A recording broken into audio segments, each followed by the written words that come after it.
আসসালামু আলাইকুম নমস্কাৰ মই শাহিদ আপুনি চাই আছে দা ইউনিক অসমীয়া আজিৰ এই ভিডিঅ'ত মই আপোনালোকৰ সৈতে আলোচনা কৰিম বি বৰুৱা কলেজৰ পিজি এডমিশনৰ বিষয়ে আৰু এই বি বৰুৱা কলেজত পিজি এডমিশনৰ কাৰণে কোনে কোনে এপ্লাই কৰিব পাৰিব সেই বিষয়ে সবিস্তাৰে আজিৰ এই ভিডিঅ'ত আপোনালোকক জনাম গতিকে ভিডিঅ'টো স্কিপ নকৰাকৈ আপোনালোকে চাই থাকিব আৰু ভিডিঅ'ৰ মাজলৈ সবিশেষ আগবাঢ়ি যোৱাৰ আগতে মই আপোনালোকক অনুৰোধ জনাম যদি আপোনালোকে এতিয়ালৈকে মোৰ চেনেলটো ছাবস্ক্ৰাইব কৰা নাই নাইবা মোৰ চেনেললৈ প্ৰথমতে আহিছে তেতিয়াহ'লে এতিয়াই মোৰ চেনেলটো ছাবস্ক্ৰাইব কৰি বেল আইকনটো প্ৰেছ কৰি দিয়ক যাতে মই আগলৈ এনেকুৱা ধৰণৰ ভিডিঅ' আপলোড কৰাৰ লগে লগেই আপোনালোকে ন'টিফিকেশ্যন পাই যায় আৰু সৰ্বপ্ৰথমে মোৰ চেনেলৰ ভিডিঅ'বিলাক আপোনালোকে চাব পাৰে এতিয়া আহক কোনো সময় নষ্ট নকৰাকৈ আজিৰ ভিডিঅ'টো আমি আৰম্ভ কৰোঁ বি বৰুৱা কলেজ হ'ল এখন অট'নমাছ কলেজ অৰ্থাৎ স্বায়ত্তশাসিত কলেজ হয় আৰু ইয়াৰ নাকৰ যি গ্ৰেড সেয়া হ'ল A++। গতিকে এই বি বৰুৱা কলেজত পিজি এডমিশ্যনৰ সবিশেষ আজিৰ এই ভিডিঅ'ত আপোনালোকে চাব পাৰিব গতিকে ভিডিঅ'টো স্কিপ নকৰাকৈ চাই থাকিব তো আপোনালোকৰ মাজলৈ প্ৰথমতে বি বৰুৱা কলেজৰ যি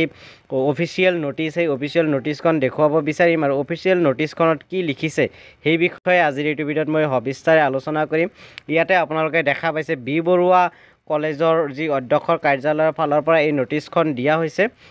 আৰু এই নোটিছখনত কি লিখিছে সেই বিষয়ে মই আজিৰ এই ভিডিঅ'ত আপোনালোকৰ সৈতে জনাম ইয়াতে চাওক লিখিছে PG admission notice 2024-25 B Borooah College accredited A++ by NAAC তো ইয়াতে প্ৰথমতে কি কৈছে এবাৰ চাই লওক প্ৰথমটো পইণ্টতে ইয়াতে লিখিছে Online applications are invited from eligible candidates for admission to postgraduate courses self-financed in botany, chemistry, geography and zoology for the session 2024-25 অৰ্থাৎ এই বছৰ যি পিজি এডমিশ্যন হ'ব সেই পিজি এডমিশ্যনত আপোনালোকে কোন কেইটা সাবজেক্টত ল'ব পাৰিব সেই বিষয়ে ইয়াতে কোৱা হৈছে সেয়া হ'ল বটানীত আপোনালোকে MSc কৰিব পাৰিব কেমিষ্ট্ৰিত MSc কৰিব পাৰিব জিঅ'গ্ৰাফিত MSc কৰিব পাৰিব আৰু জুলজিত MSc কৰিব পাৰিব সো এই চাৰিটা সাবজেক্টত আপোনালোকে ইয়াতে মাষ্টাৰ ডিগ্ৰী কৰিব পাৰিব সেয়া হ'ল বটানী কেমিষ্ট্ৰি জিঅ'গ্ৰাফি আৰু জুলজি আৰু এই চাৰিটা যি কোৰ্স এই চাৰিটা কোৰ্স হ'ল সেল্ফ ফাইনেন্সড কোৰ্স আপোনালোকে নিশ্চয় জানে সেল্ফ ফাইনেন্স কোৰ্স কাক কয় সেল্ফ ফাইনেন্স কোৰ্স হ'ল সেইবিলাক কোৰ্স যিবিলাক কোৰ্সৰ জৰিয়তে যিবিলাক কোৰ্সত এডমিশ্যন ল'লে আপুনি যি সেমিষ্টাৰ ফিজ সেই সেমিষ্টাৰ ফিজখিনি আপুনি দিব লাগিব এডমিশ্যন ফিজবিলাক দিব লাগিব লগতে এক্সাম ফিজ বা অন্যান্য ফিজবিলাক আপুনি দিব লাগিব গতিকে ইয়াতে চৰকাৰী কোনো সাহায্য নাপায়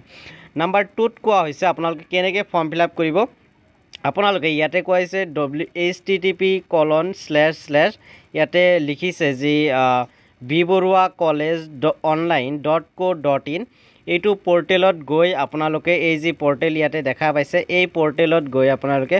অনলাইনত ফৰ্ম ফিল আপ কৰিব লাগিব আৰু এটা ভাল কথা ইয়াতে কোৱা হৈছে যে there is no application fees আপোনালোকে এইটো পোৰ্টেলত গৈ অনলাইন কৰোঁতে আপোনালোকে কোনো পে'মেণ্ট কৰিব নালাগে অৰ্থাৎ আপোনালোকে ফ্ৰীতে অনলাইন ফৰ্ম ফিল আপ কৰিব পাৰিব 3 নম্বৰ পইণ্টত কোৱা হৈছে candidates who have appeared in the PG entrance test conducted by Guwahati University 2024-25 is eligible for the admission at B Borua College অৰ্থাৎ এই বি বৰুৱা কলেজত যি চাৰিটা সাবজেক্টৰ কথা ক'লো সেই চাৰিটা সাবজেক্টত আপোনালোকে মাষ্টাৰ ডিগ্ৰী কৰিব হ'লে আপোনালোকে গুৱাহাটী ইউনিভাৰ্চিটিৰ যি PGET অৰ্থাৎ পোষ্ট গ্ৰেজুৱেট এণ্ট্ৰেন্স টেষ্ট 2024 পাতিছে তাতে আপোনালোকে বহা হ'ব লাগিব অৰ্থাৎ সেই এণ্ট্ৰেন্স এক্সাম আপুনি দিয়া হ'ব লাগিব অৰ্থাৎ গুৱাহাটী ইউনিভাৰ্চিটিৰ দ্বাৰা অনুষ্ঠিত পিজি এণ্ট্ৰেন্স টেষ্ট দিয়াসকলে ইয়াতে এপ্লাই কৰিব পাৰে পাছ কৰা নকৰা সেই পিছত আপোনালোকে এণ্ট্ৰেন্সটো দিব লাগিব তাৰপিছত ইয়াতে ইম্পৰ্টেণ্ট ডেটছ দি আছে 4 নম্বৰ পইণ্টত কি কি ইম্পৰ্টেণ্ট ডেটছ আছে এবাৰ চাই লওক প্ৰথমতে ইয়াতে আছে opening of online form fill up অৰ্থাৎ অনলাইন ফৰ্ম ফিল আপ কেতিয়া আৰম্ভ হ'ব অনলাইন ফৰ্ম ফিল আপ আৰম্ভ হোৱাৰ যি ডেট আপোনালোকে স্ক্ৰীনত দেখা পাইছে সেয়া হ'ল আপোনাৰ 27/7 অৰ্থাৎ 27 জুলাই তাৰিখে আপোনালোকে online form fill up start হ'ব অৰ্থাৎ 27 জুলাই যি গুচি গ'ল ইতিমধ্যে যোৱাকালিয়ে গৈছে চ' 27 জুলাই তাৰিখে ইতিমধ্যে বি বৰুৱা কলেজৰ পিজি এডমিশ্যনৰ ফৰ্ম ফিল আপ আৰম্ভ হৈ গৈছে এতিয়া আহিছোঁ যে বি বৰুৱা কলেজৰ যি অনলাইন ফৰ্ম ফিল আপ সেই অনলাইন ফৰ্ম ফিল আপৰ লাষ্ট ডেট কিমান লাষ্ট ডেট হ'ল 3/8/2024 অৰ্থাৎ 3 আগষ্টলৈকে আপোনালোকে আপোনালোকৰ এই বি বৰুৱা কলেজৰ পিজি এডমিশ্যনৰ ফৰ্ম ফিল আপ কৰিব পাৰিব তাৰপিছত ইয়াতে আহিছোঁ যে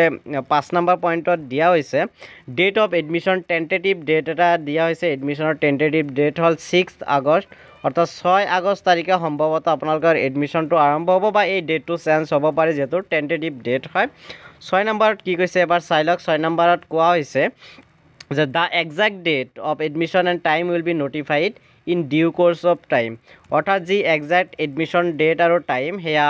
সময়মতে আপোনালোকক জনাই দিয়া হ'ব 7 নম্বৰ পইণ্টত কৈছে please visit www.bboruacollege.ac.in for updates অন্যান্য আপডেটবিলাক বা এডমিশ্যনৰ ডেট মেৰিট লিষ্ট পাব্লিকেশ্যনৰ ডেট এইবিলাক জানি থাকিবলৈ আপোনালোকে বি বৰুৱা কলেজৰ ৱেবছাইটত চাব পাৰে আপোনালোকে ডেছক্ৰিপশ্যন বক্সত ৱেবছাইটৰ লিংক পাই যাব গতিকে আশা কৰোঁ আজিৰ এইটো ভিডিঅ' চাই আপোনালোকে উপকৃত হৈছে আৰু যদি ভিডিঅ'টো ভাল পাইছে ভিডিঅ'টো ইনফৰ্মেটিভ হৈছে তেতিয়াহ'লে আপোনালোকে ভিডিঅ'টো নিশ্চয় লাইক কৰিব লগতে আপোনাৰ বন্ধু বান্ধৱী যিসকলে মাষ্টাৰ ডিগ্ৰী এডমিশ্যন ল'ব তেওঁলোকলৈ এই ভিডিঅ'টো শ্বেয়াৰ কৰি দিব লগতে কিবা সুধিবলগীয়া থাকিলে আপোনালোকে কমেণ্ট বক্সত নিশ্চয় জনাব পাৰে মই তাতে আপোনালোকক ৰিপ্লাই দিবলৈ চেষ্টা কৰিম তদুপৰি ডেছক্ৰিপশ্যন বক্সত মোৰ হোৱাটছআপ চেনেল আৰু টেলিগ্ৰাম চেনেলৰ লিংক দি আছে তাতে আপোনালোকে জইন হ'ব পাৰে কাৰণ তাতে মই আপডেটছবিলাক সদায় দি থাকোঁ লগতে ডেছক্ৰিপশ্যন বক্সত মোৰ ছ'চিয়েল মিডিয়া হেণ্ডেলছসমূহৰ লিংকবিলাকো পাব তাতেও বিচাৰিলে আপোনালোকে জইন হৈ মোক কিবা সুধিবলগীয়া থাকিলে মোৰ সৈতে কথা পাতিবলগীয়া থাকিলে আপোনালোকে তাতে সুধিব পাৰিব গতিকে আজিৰ ভিডিঅ'টো যিসকলে শেষলৈ চালে সিহঁতক বহুত বহুত ধন্যবাদ জয় অসম জয় হিন্দ